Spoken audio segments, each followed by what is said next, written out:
recorded. Hi, everyone. Welcome to the Data Scientist Podcast.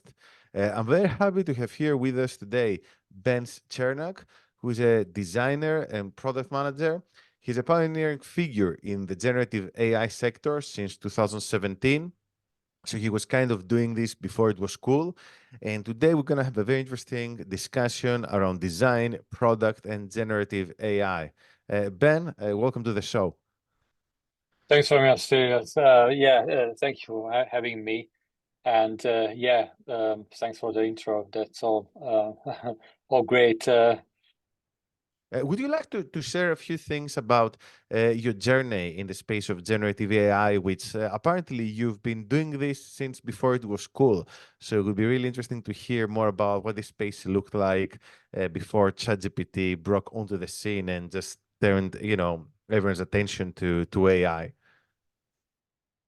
Yeah, exactly. I was attracted by the field by a friend of mine who is an architect and Michigan University, and he was doing fascinating stuff like images, generated images with different methods. It was very different technology what we know today, but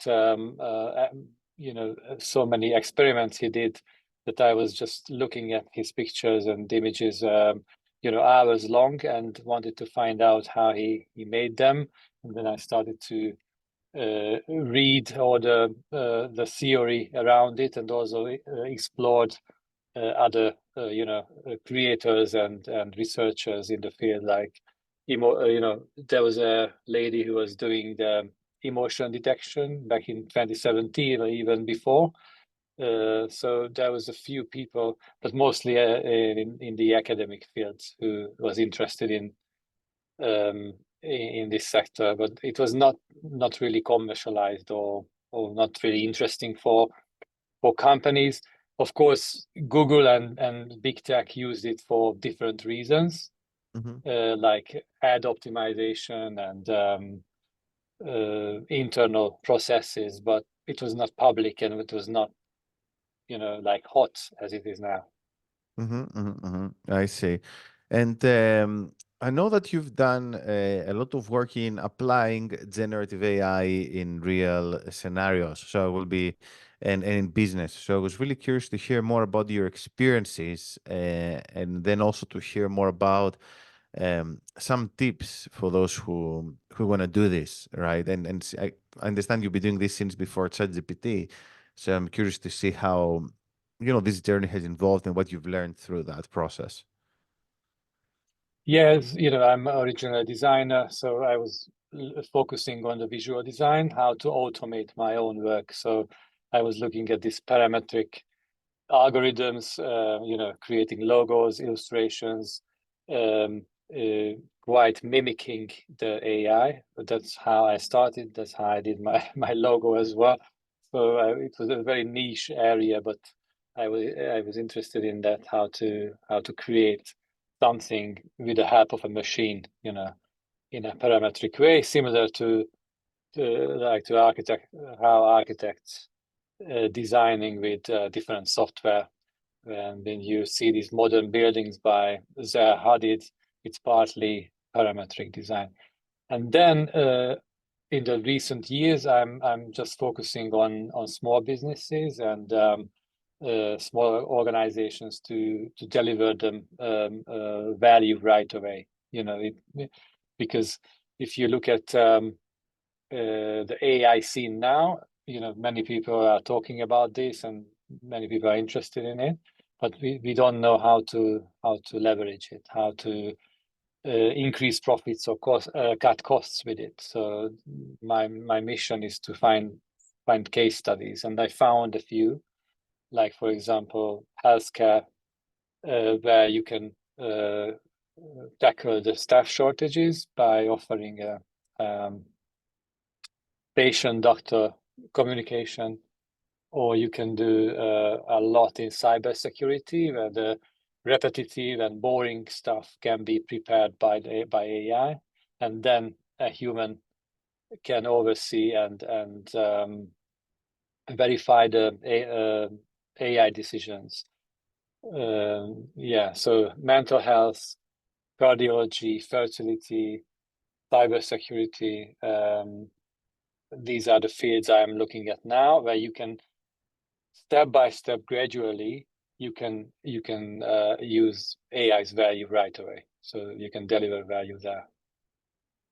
Obviously, the bigger organizations are much slower in adapting AI, but getting there. Yeah.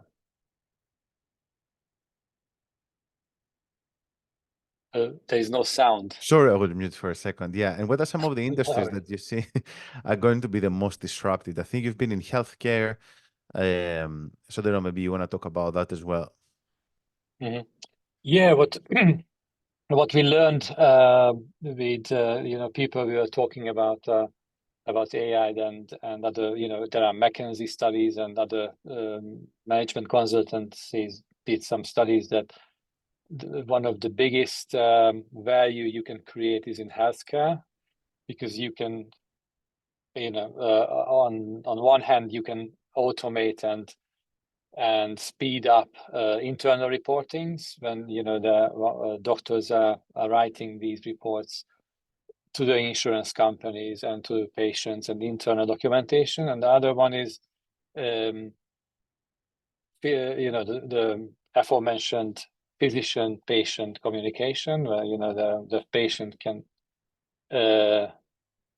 conversate 24/7 with the reports and can ask questions about their health, and it's constantly updated. So I think this will be the biggest, and this is the most burning question globally, because no country has enough doctors and nurses.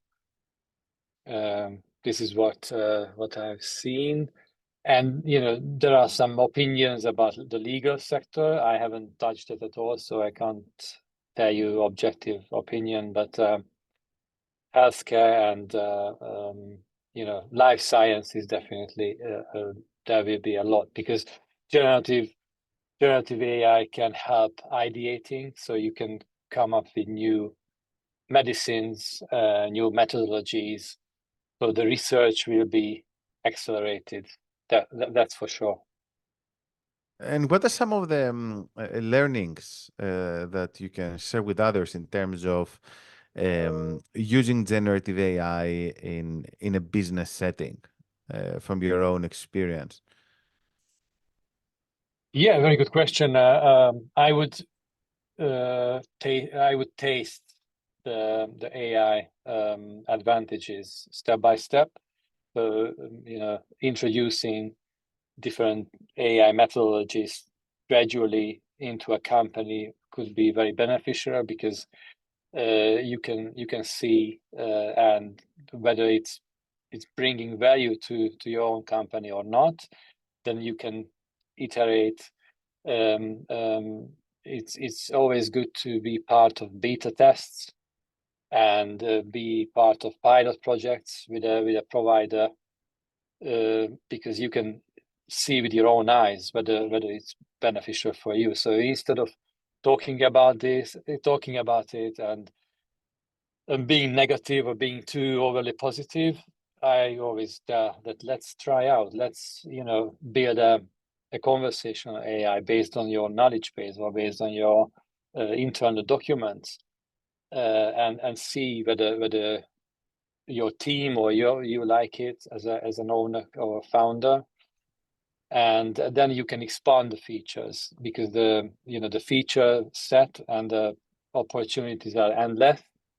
It depends on your creativity, and the system can even enhance itself. So imagine that you start with a very small feature, and then later, based on the learnings, the system can recommend how to expand the system into explore new features, build out something else, go to a different direction, because it learns your company processes and everything which is needed to use this new technology. And is there like a process, like let's say that you start working with a company tomorrow and they want to implement generative AI. Is there a process which would allow you to understand whether Gen AI can add value to particular business unit and how long would it take to build an MVP? How do you approach these types of situations? What I always recommend that we can deep dive into a particular problem, or understand a company's pain points with the classic UX research methods and service design methods, and then based on this deep dive and mini interviews, we can create an MVP quite quickly with the no-code tools, or even just based on OpenAI APIs documentation. We did something just in the playground, which is ready made. Only the prompts had to be done, nothing else, and we were able to evaluate whether it's useful or not. So even imagine that you can have an idea every week or every day and test in your own company, and then decide whether you want a real product out of it, whether you want to build into your own workflows. And then I think it's incredible opportunity for everybody to try out, because it's very quick to build an MVP. Of course, there are very complex stuff which can, which could need more than 1 week, but it's possible to slice it up into smaller chunks and start in small. Okay, that makes sense. So essentially, you're suggesting go back to the basics, right? Like things like user interviews, user stories. Exactly. Yeah. So So it's not again, about AI, it's about the uh, problem, that we tackle the problem, so understand the problem, and the response will be AI. The response will contain AI, but not necessarily only machine learning or AI is the answer for every problem. yeah, I see. And what has changed in the meantime since when you first started working in this area in terms of this process, or is it just still the same? I would presume now it's a bit easier to experiment with different ideas, so maybe you can go a bit more wild. I don't know. Have you seen like any changes in the overall process, or not really?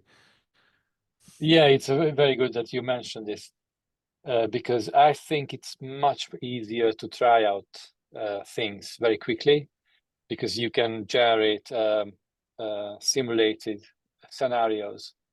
You can generate synthetic data with ChatGPT and build an MVP very quickly. Even if it's in Figma, you can create a prototype which looks and the content-wise very real to the you don't need the market research. You don't need to spend so much time with market research. It can be inaccurate in a way, but imagine that ChatGPT's data set is now up to December last year. And also there are other models like Claude 3, which is in the 90% human level understanding and intelligence. So you are not far away if you relying on these models if you build your MVP, and you don't need like hundreds of user interviews. It's very quick. You can do prototypes 10 times quicker than before. Yeah, This is what you meant, right? Yeah. yeah, I completely agree. Yeah, and what was I going to ask? Do you have any like any tools you prefer? So like there's a lot of conversations to whether like Claude is better than ChatGPT. I guess you being in the design, you must also be interested in also image generation and such. Any like preferences, recommendation, anything? Yeah, I've been testing MidJourney for 2 years now, since the launch, and I find it MidJourney is the best quality, the best output, and I'm a fan of GPT-4 Turbo. and I haven't got any time to test Claude 3 because there's only 3 days since the release. But I mix and match, different models, and I compare the outputs. Sometimes ChatGPT is quite dumb, so it has some bad days. Yeah. And there are some better days. So I like to try the same prompt with 2-3 models and then mix the output. But it takes time, but still much better quality and in a less time than one person Makes sense. would do it. Yeah. And what do you think is the future of design in this space? You like as a designer, where do you feel people in this profession? What do you think, the field in general is going to look like as a result of AI in the next few years? Mhm. Yeah, I think it will be a curation. So the overall quality. I don't know. Other people told this as well, but I have the feeling, maybe I'm totally wrong, that the overall quality has to be much higher. So the mediocre outputs will disappear or will be just isolated, because now the minimum quality is so high with MidJourney that if you want to stand out as a company, you need to invest more in the output. So you have to be better than okay design. So absolutely, there will be a lot of creative directors needed on the market, because they need to curate the outputs, because the machines at this moment, they can't decide what's cool and what's the best visual design for the specific audience.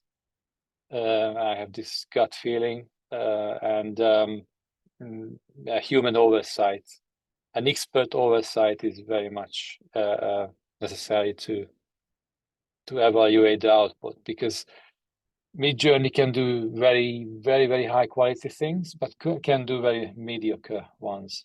And the machines, they don't know what is better. So you think essentially Yeah. that the human expert will be providing like the expertise in terms of curating the outputs. So actually generating the output is not going to be as important of a job any longer. And maybe that's going to be the case for other professions as well. I'll be thinking a lot about this with regards to code. Yeah, maybe. Yeah, it will be less hands-on design, and it will be a lot of curation and ideation. So the if you want to stand out, then you need extreme ideas where you can prompt much better than others if we speak about competition. But it's hard to predict, because people are speaking about AGI, and AGI could potentially understand what trends are hot and what's not, in the same way as a highly intelligent human. So I don't know. Yeah, to be honest, what will happen, but I'm pretty sure that there will be a market for human curated or human made design and art. That's for sure. Like, we still need a lot of handmade products, but less in quantity. More, quality will be much more important potentially. Yeah, yeah, absolutely. I think in the era of mass quantity, quality becomes even more important. Yeah, perfect. So I know you have to go in a couple of minutes. Any last comments before we close up? Yeah, I don't know. It's I know that it's exhausting to follow all these technical things, and I'm still encourage everybody to keep an eye on on the new models and new tools, and don't be distracted by the noise. It's just focus on your own personal preferences, and if you like a tool or if you like a model, then just use it. Maybe. I don't know. Perfect. Well, thank you, Bence. It's Thanks been a very much. pleasure. And thanks, everyone, for listening to this episode. We hope to see you again soon at some other of our episodes. And make sure to go to the datascientist.com for more content on AI, data science, and blockchain. Thank you.